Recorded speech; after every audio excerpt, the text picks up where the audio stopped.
Good morning, students. Today I want to discuss the chapter Memories of Childhood. This chapter is written by two writers named Jitkalasa and Bama. Students, this chapter presents autobiographical episodes from the lives of two women who belong to communities of secondary importance. They look back on their childhood and think about their relationship with the mainstream culture. The first account is by an American Indian woman named Jitkala Sa. She was born in 1876. She struggled against the severe prejudice that prevailed towards Native American culture and women. She wrote under the name Jitkala Sa. She criticizes dogma and oppression. Dogma means ऐसे rule जो कोई किसी के ऊपर थोप दे और जिसे बिना कुछ कहे बिना आपकी मर्जी है या ना हो उसको मानने में आपको वो मानने पड़े. Now let's discuss about the first part of the chapter, the cutting of my long hair, written by Jitkala Sa. It was the writer's first day at school. It was bitter cold. A large bell rang for breakfast. Shoes clattered on bare floors. Many voices murmured.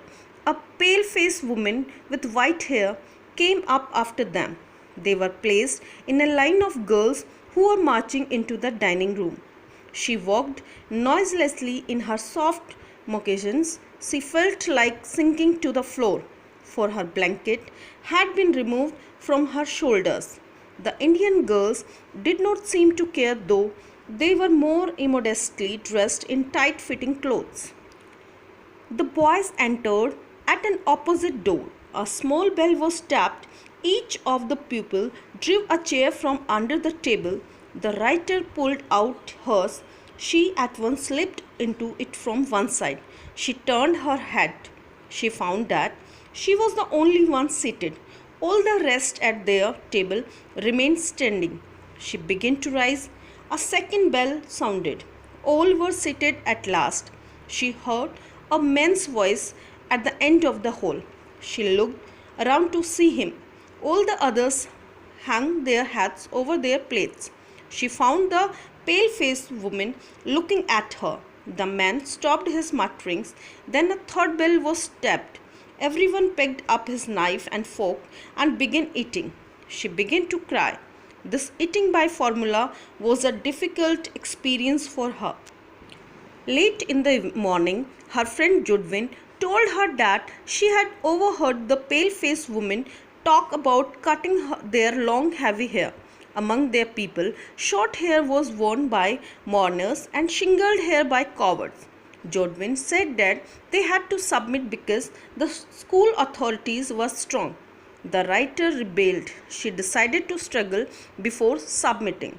When no one noticed, she disappeared and crept upstairs. She hid herself under the bed in a large room with 3 white beds in it. She heard loud voices in the hall calling her name. Even Jodwin was searching for her. She did not open her mouth to answer. The sound of steps came nearer and nearer. Women and girls entered the room. They searched her everywhere. Someone threw up the curtains. The room was filled with sudden light. They stopped and looked under the bed. She was dragged out. She resisted by kicking and scratching wildly. She was carried downstairs and tied fast in a chair. She cried aloud and shook her head. Then she felt the cold blade of scissors against her neck. One of her thick braids was removed. Her long hair was being shingled like a coward.